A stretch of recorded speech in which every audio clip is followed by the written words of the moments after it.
स्वामी समर्थ. प्रत्येक स्त्रीला वाटतं की आपण तरुण दिसावं आणि सुंदर दिसावं, म्हातारा कधी होऊ नये असं प्रत्येकीला वाटत असतं. जसं जसं वय आपलं पुढे पुढे जाईल तसं आपल्या चेहऱ्यावर एक सुरतुक्या यायला लागतात, डोळे खोल जायला लागते, केस पिकायला लागतात आणि मग आपल्याला जाणवायला लागतं, जसं आपला वाढदिवस एक एक होईल तसं आपल्याला जाणवायला लागतं, अरे आपण आता म्हातारा होत आलोय, म्हातारा होत आलोय.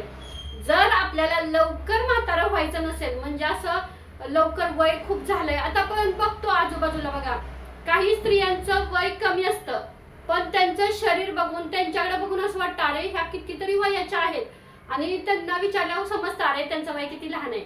तर काही स्त्रिया अशा असतात की एवढ्या म्हणजे छान ऍक्टिव्ह तरुण दिसत असतात आणि त्यांना विचारलं तर वय बापरे एवढं वय असून सुद्धा त्या एवढ्या ऍक्टिव्ह आणि छान दिसत आहेत. तर काही म्हणजे स्त्रियांचं असं असतं, जर तुम्हाला सुद्धा म्हणजे लवकर म्हातारं व्हायचं नसेल, सुंदर आणि आता बघा म्हातारा तरी कधी ना कधी आपण होणारच आहे, पण शक्य तेवढं लवकर जर व्हायचं नसेल, तुम्हाला सुद्धा सुंदर अट्रॅक्टिव्ह दिसायचं असेल तर आजच्या व्हिडिओमध्ये काही अशा गोष्टी सांगणार आहे. म्हणजे काय होतं सांगते, या गोष्टी आपण करतो त्यामुळे तर आपण लवकर म्हातारा दिसत असतो. पहिली गोष्ट म्हणजे व्यायाम न करणं. आपण तरुणपणी म्हणतो अरे काय व्यायामाची गरज आहे, मला थोडीच व्यायामाची गरज आहे.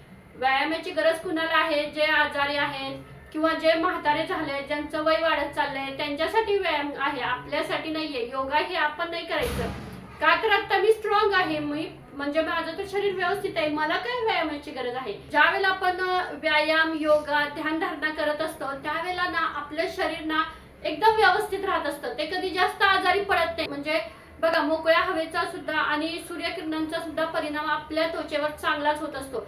24 तास तुम्हाला जर एका रूम मध्ये ठेवलंय, फक्त फॅनच्या हवेखाली तुम्ही राहताय, रोज सकाळ अजिबात तुम्ही घरातून बाहेर पडत नाही बघा, तेव्हा तुम्ही घरामध्ये तर त्याचा परिणाम तुमच्या त्वचेवर होत असतो, तुमच्या शरीरावर होत असतो. हे जर तुम्ही बाहेर फिरून या, तुम्हाला स्वतःला फ्रेश वाटायला लागतं. थोडंसं गार्डन मधून फिरून आलं किंवा थोडंसं चालून आलं किंवा व्यायाम योगा केल्यानंतर आपलं मन किती असं ताजतवानं होत असतं.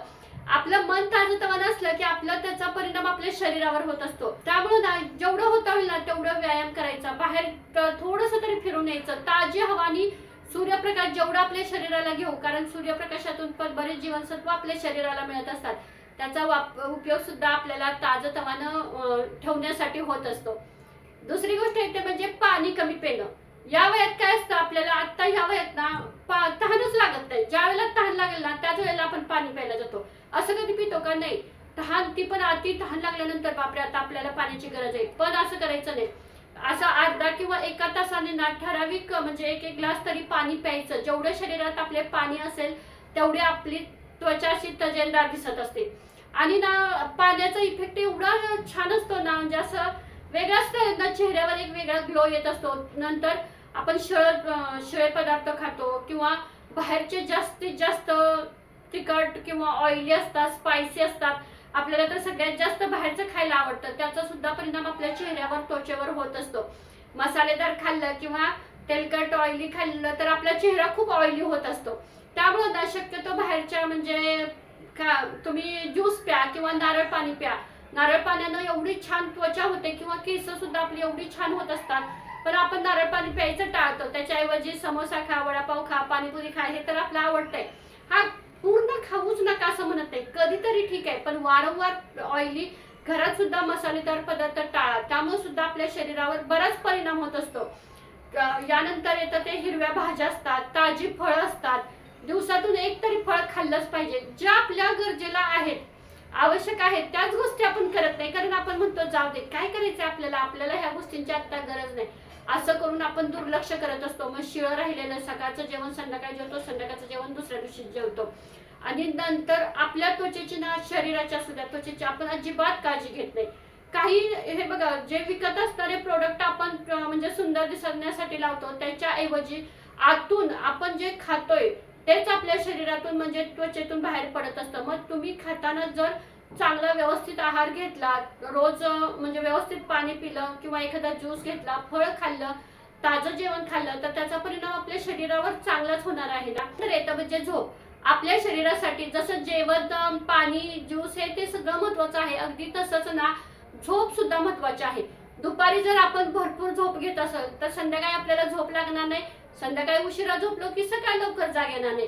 त्यामुळे ना आपल्याला पहिल्यापासून सांगण्यात आलेले आहेत की पूर्वीपासून आपल्याला घरातील सांगतात लवकर झोपा आणि लवकर उठा. पण आपण काय करत असतो, उलटच करत असतो. दुपारी ना हा ठीक आहे, एक 10-15 मिनिटाची झोप, दिवसभर शरीर थकलेलं असतं, त्याला सुद्धा आरामाची गरज असते, म्हणून एक 10-15 मिनिटाची झोप घ्यायची किंवा अर्धा तास पडायचं. पण जर आपण 2-2 तास झोपत असलो तर त्याचा परिणाम शरीरावर होणारच, आपलं शरीर स्थूल होणार. आणि रात्री दुपारी झोप घेतल्यामुळे रात्री आपल्याला झोपच लवकर लागत नाही, मग आपण 12-1 वाजेपर्यंत ताटून जातो आणि मग दुसऱ्या सकाळी उशिरा उठतो. यामुळे आपलं शरीर एकदम स्थूल व्हायला लागतं. जेवढं होता होईल ना तेवढं आपण आपल्या शरीराकडे लक्ष द्यायचं. आपलं शरीर स्थूल होणार नाही, आपण सडपातळ राहू. जेवढं होता होईल ना तेवढं आपण ऍक्टिव्ह कसं राहू ना हे बघायचं. ज्या स्त्रिया जास्त ताण तणावात राहतात त्याचा परिणाम त्यांच्या शरीरावर होत असतो. बघल तेव्हा त्यांच्या चेहऱ्यावर 12 वाजलेले असतात किंवा बघल तेव्हा टेन्शन असतं, जगाचं असतं, घराचं असतं, सगळं टेन्शन त्यांच्याकडे असतं. टेन्शन तर प्रत्येक स्त्रीला असतं, पण ते टेन्शन बाजूला ठेवायचं आणि आपण कसं ऍक्टिव्ह राहू, जेवढं ताणतणावात राहू, जेवढं टेन्शन मध्ये राहू ना तेवढा आपल्या शरीरावर परिणाम होत असतो. त्यामुळे जेवढं तुम्ही टेन्शन फ्री राहाल, आपल्याला तर दुःख आहे, टेन्शन आहे, त्रास आहे, सगळं आहे, बरोबर आहे, पण जेवढं त्यापासून लांब राहू ना तेवढं आपलं शरीर आणि आपला चेहरा असा ताजातवाना वाटणार आहे.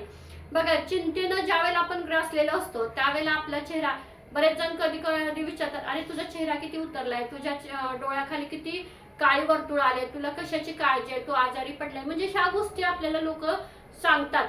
का तर आपण त्या स्वतः ओढवून घेतलेल्या असतात, अवेळी जेवण केलेलं असतं किंवा शरीराला व्यवस्थित शरीराची काळजी घेतलेली नसते, स्वतःकडे दुर्लक्ष केलेलं असतं. बऱ्याच अशा गोष्टीमुळे आपला चेहरा निस्तेज होत असतो. त्यामुळे ना आपलं ना वेळेवर एक काम करायचं, वेळेवर जेवायचं, त्याचप्रमाणे पाणी भरपूर प्यायचं, होता होईल तेवढं व्यायाम, योगा जेवढं जमेल तेवढं करायचं. अजिबात ताण तणाव कोणताच घ्यायचा नाही. टेन्शन फ्री जेवढं लाईफ जगता येईल ना तेवढं लाईफ जगायचं. जेवढं होता होईल तेवढं म्हणजे आपलं शरीर ऍक्टिव्ह ठेवायचा प्रयत्न करायचा. यानंतर येतं ज्या ना पटकन चिडतात किंवा रागवतात त्यांचा सुद्धा परिणाम चेहऱ्यावर, आपल्या शरीरावर होत असतो. कारण अशा बऱ्याच गोष्टी आहेत बघा, तुम्ही जर त्याचा व्यवस्थित अभ्यास केला तर तुमच्या लक्षात येईल की यानंतर मोबाईलचा अति वापर, आपण मोबाईल एवढं स्क्रोलिंग करत असतो आणि त्याचा विचार, मोबाईल स्क्रोलिंग करून मोबाईलवर रील्स बघून ना त्याचा आपल्या मनावर परिणाम जास्त होत असतो. मनावर परिणाम झाला की साहजिकच त्याचा शरीरावर परिणाम होत असतो. हल्ली बघा असं सांगितलं जातं, जेवढं तुम्ही मनातून विचार कराल ना, मी आजारी आहे, मी असं आहे, तसं आपल्या बाबतीत घडायला लागतं. तसंच आपलं शरीर सुद्धा आहे. तुम्ही जेवढं तुमच्या मनावर जेवढा परिणाम करता, मोबाईलचा असू द्या किंवा दुसऱ्या कोणत्याही गोष्टीचा असू द्या, जरी तुम्ही रागवलं ना तरी तुमचं मन त्याचा शरीरावर परिणाम, म्हणजे बघा रागवलं तर तुमचा हातपाय थरथर कापायला लागतात, चेहरा लाल बुंद होतो. रागवलेली माणसं कधीच कोणाला आवडत नाहीत, हे तर तुम्हाला माहित आहे. जेवढ्या चेहऱ्यावर जास्त स्माइल असेल, म्हणजे नॅचरल पाहिजे, उगाच हसायचं म्हणून हसायचं नाही. जेवढं तुम्ही हसत मुखत असाल तेवढं लोकांना तुम्ही जास्त अट्रॅक्ट करून घेता. त्यामुळे ना काही गोष्टी तुम्ही शक्यतो टाळलेल्या बऱ्या. आणि आपलं कसं असतं, 30 ते 40 या वयात आपल्याला असं वाटतं की नाही, मी छान दिसते, मला काही गोष्टींची गरज नाहीये, जाऊ दे, ज्या वेळेला गरज पडेल त्यावेळेला मी करेन, आता थोडीच माझं वय झाले. पण ना दिवसांदिवस आता किती दिवस, म्हणजे वर्ष आपल्याला होऊन गेले. जर पाठीमागं वळून पाहिलं तर पहिलं आपण कसं दिसायचो, आता कसं दिसायला लागलो, पुढे जाऊन कसं दिसणार. मग पुढे जर अजून आपल्याला छान दिसायचं असेल तर काही गोष्टींची काळजी घेणं आपल्याला गरजेचं आहे. हा व्हिडिओ इथंच थांबवते, आपण भेटूया नेक्स्ट व्हिडिओमध्ये. श्री स्वामी समर्थ.